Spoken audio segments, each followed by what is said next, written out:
Pontos positivos e negativos de cada uma dessas soluções, Lagoa Coberta e CSTR.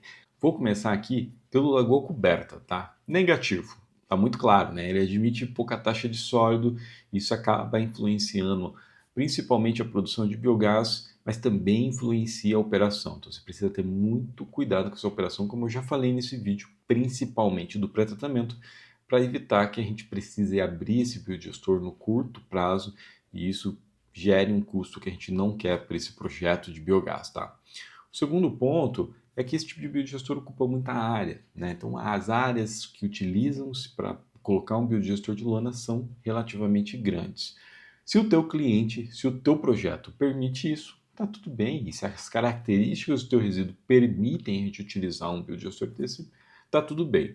Terceiro ponto negativo, na minha opinião, é o baixo controle e monitoramento. Você não sabe o que está acontecendo lá dentro do biodigestor, a não ser que ele chegue um momento que ele não está produzindo mais biogás, que é o que a gente comumente chama dentro do setor de azedar o biodigestor ou acidificar o biodigestor. Então ele deixa de produzir biogás.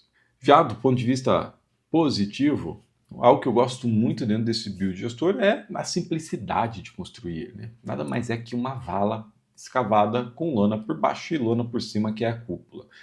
Isso aqui também atribui outro ponto positivo dentro desse biodigestor, que é a fácil manutenção dele, né? Então, se você precisar abrir ele, é fácil. Se precisar limpar ele, é relativamente fácil. Para tampar furo dele, é fácil. Então, esse aqui é um ponto muito, mas muito favorável desse tipo de tecnologia, principalmente quando a gente está trabalhando com projetos onde a gente não tem uma cadeia de fornecedores tão estruturada, ou se é que há uma cadeia de fornecedores. E o ponto mais positivo desse biodigestor é o baixo custo de implantação.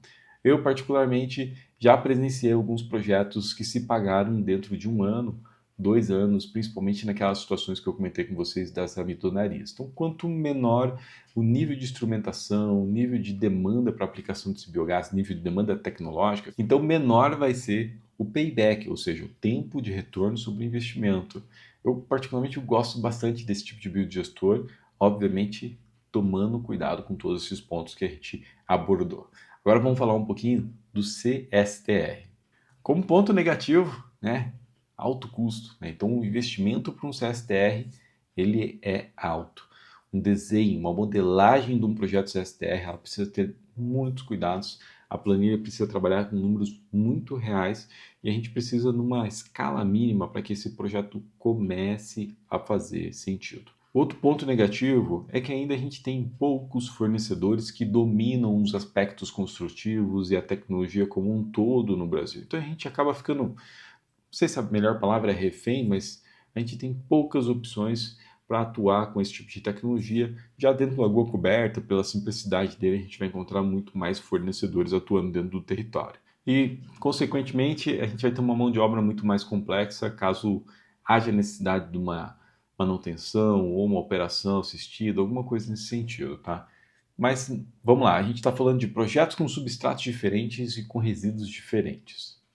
E isso vai mudar completamente a forma como a gente está olhando a tecnologia. Agora, quanto ponto positivo, esse tipo de biodigestor, o CSTR, ele é matador, né? Porque vamos lá, ele é extremamente mais eficiente que o biodigestor de lona.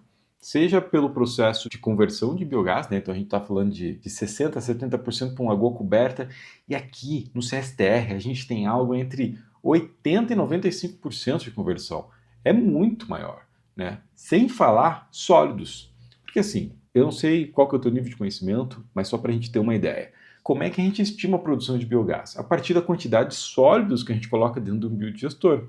Obviamente que se a gente quer botar 10% de sólidos, que tenha 99% de sólidos voláteis, que tenha uma produção de biogás gigantesca e a gente consiga colocar um CSTR que consiga converter 95% desse potencial de produção de biogás. Essa é a lógica.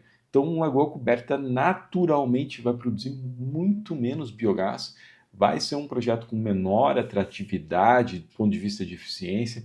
Mas assim, pessoal, é praticamente impossível a gente comparar os projetos porque são condições completamente diferentes, como eu já falei para vocês. Outra coisa que eu gosto é a questão de operação e monitoramento. Então você sabe de fato o que está acontecendo com esse tipo de biodigestor.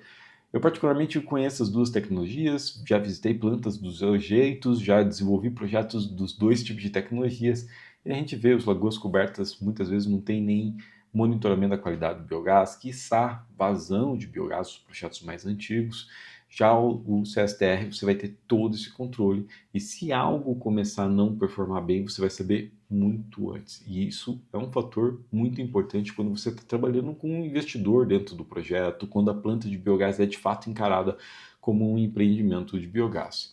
E o último ponto positivo, na minha opinião, é a área ocupada de um biodigestor desse, principalmente se tratando para situações onde você não tem uma grande área, uma indústria, enfim, é um biodigestor que ocupa uma menor área em relação à lagoa coberta.